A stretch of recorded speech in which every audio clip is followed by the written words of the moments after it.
നമസ്കാരം. ഇന്ന് ഈ ഒരു ആയുധം കൊണ്ടാണ് കേട്ടോ പരിപാടി. പെരുന്നാളൊക്കെ അല്ലേ. അപ്പോൾ എൻ്റെ മോള് കുറേ ആയിട്ട് പറയുന്നു, ഉമ്മ നമുക്കൊന്ന് പാർലറിൽ പോയിട്ട് ഹെയർ ഒന്ന് കട്ട് ചെയ്താലോ എന്ന് ചോദിക്കുന്നുണ്ടായിരുന്നു കേട്ടോ.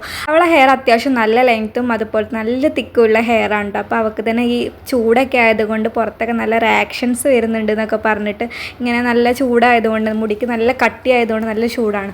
അപ്പോൾ അവൾ കുറേ ആയിട്ട് പറയുന്നത് നമുക്കൊന്ന് പാർലറിൽ പോയിട്ട് കട്ട് ചെയ്യാമെന്ന് പറഞ്ഞിട്ട് ഉപ്പി മോളും പാടെ പാർലർ പോയതാട്ടോ. പോയതാ അതേപോലെ ഇങ്ങോട്ട് തന്നെ വന്നിട്ട് ഒരു 15 രൂപേൻ്റെ കത്രികയും കൊണ്ട് പാർലർ പോയ എന്തായാലും ഹെയർ കട്ടിന് മിനിമം ഒരു 250 രൂപയോ. അപ്പം നമുക്ക് 250 രൂപ 15 രൂപേൻ്റെ ഒരു കത്രികയിൽ ഒതുക്കാമെന്ന് പറഞ്ഞിട്ട് ഒരു കത്രികയും വാങ്ങി മോളെയും കൊണ്ട് നേരെ തിരിച്ച് വീട്ടിലോട്ട് തന്നെ വന്നിട്ട് മൂപ്പര് അങ്ങോട്ട് ഹെയർ കട്ട് ആരംഭിച്ചിട്ടോ. വെട്ടേണ്ട മൂപ്പര് നല്ല ബ്യൂട്ടീഷ്യൻ്റെ പോലെയായിട്ട് വെട്ടുന്നത്. മൂപ്പര് ആദ്യമായിട്ടാണ് ഒരാളെ ഹെയർ ഇങ്ങനെ കട്ട് ചെയ്ത് കൊടുക്കുന്നത് കേട്ടോ. നമ്മൾ ആകെ ടെൻഷൻ അടിച്ചിരിക്കുകയാണ്. കാരണം മൂക്ക് നല്ല അത്യാവശ്യം ലെങ്ത് ഒക്കെ ഉള്ള ഹെയർ അല്ലേ.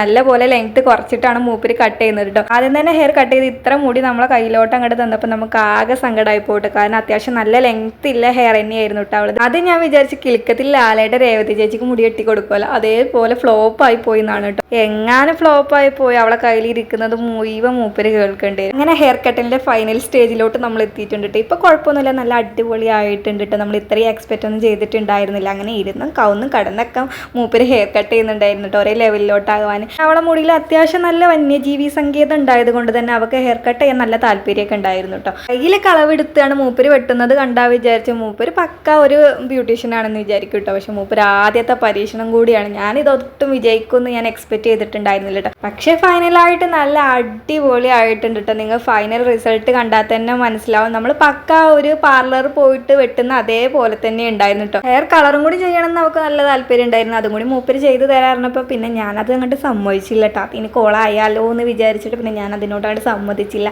ഇനി വേണമെങ്കിൽ മൂപ്പര് ഹെയർ കളറൊക്കെ ചെയ്ത് നോക്കാം. അങ്ങനെ നല്ല അടിപൊളിയായിട്ടുണ്ട്. ഫൈനലായിട്ട് അവളെ മുടി നല്ല ആയതുകൊണ്ട് തന്നെ നല്ല ഭംഗിയുണ്ട് കേട്ടോ കാണാൻ.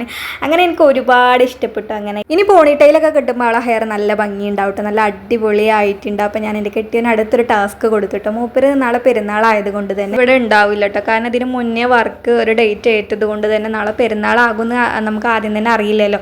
അപ്പോൾ ആദ്യം തന്നെ ഒരു ഡേറ്റ് ഏറ്റിട്ടുണ്ടായിരുന്നു കേട്ടോ വർക്കിന്.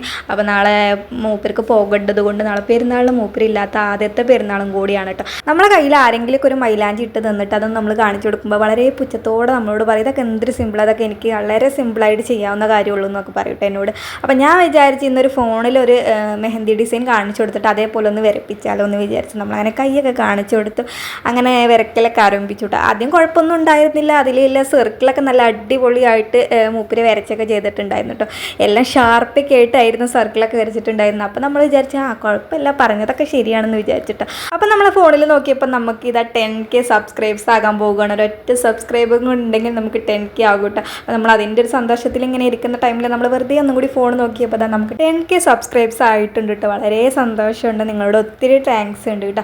അങ്ങനെ മൂപ്പര് മൈലാഞ്ചിടലൊക്കെ അങ്ങോട്ട് ആരംഭിച്ചപ്പോഴാണ് നമുക്ക് മനസ്സിലായത് പക്ക ഫ്ലോപ്പ് ആകുന്ന പരിപാടിയാണെന്ന്. മൂപ്പര് നമ്മൾ ആ കൈ ആകെ അങ്ങോട്ട് കോളാക്കി തന്നിട്ടുണ്ട് കേട്ടോ. എന്നിട്ട് മൂപ്പര് എന്നോട് പറയും നമുക്ക് ഇനി ഒരു സ്റ്റിക്കർ ഒട്ടിച്ച് അതിൻ്റെ മുകളിൽ കറക്റ്റ് ആക്കി തരാം, എന്നിട്ട് അത് കാണിച്ചു കൊടുത്താൽ മതി. അപ്പം അങ്ങനെ പറ്റില്ലല്ലോ. മൂപ്പര് ഇങ്ങനെ എല്ലാം നമ്മൾ കാണിച്ചു കൊടുക്കുമ്പോൾ നല്ല പുച്ഛത്തോടെ ഇതെനിക്ക് സിമ്പിളാണെന്ന് പറയുമല്ലോ. കൂടുതൽ പണിയെടുത്താൽ കൈ ആകാൻ നാശമാകുന്നില്ലത് കൊണ്ട് ഞാനൊരു ഷെയ്ക്കാനൊക്കെ കൊടുത്ത് വെച്ച് മൂപ്പര് പറഞ്ഞു വെച്ചിട്ടോ. ഇതാണ് ഞാൻ പറഞ്ഞ ഡിസൈൻ, മൂപ്പരിട്ട ഡിസൈൻ കേട്ടോ. പണ്ടൊരു നുറുക്കുണ്ടായിരുന്നു ഇതേപോലെ. ഇത് കണ്ടപ്പോൾ എനിക്ക് ഇതാണ് ഓർമ്മ വരുന്നത്. ഒരു ശത്രുക്കൾക്ക് പോലും ഇങ്ങനത്തെ അവസ്ഥ കൊടുക്കരുത് എന്ന് പറഞ്ഞപ്പോൾ ഞാൻ പോട്ടിട്ടിട്ട്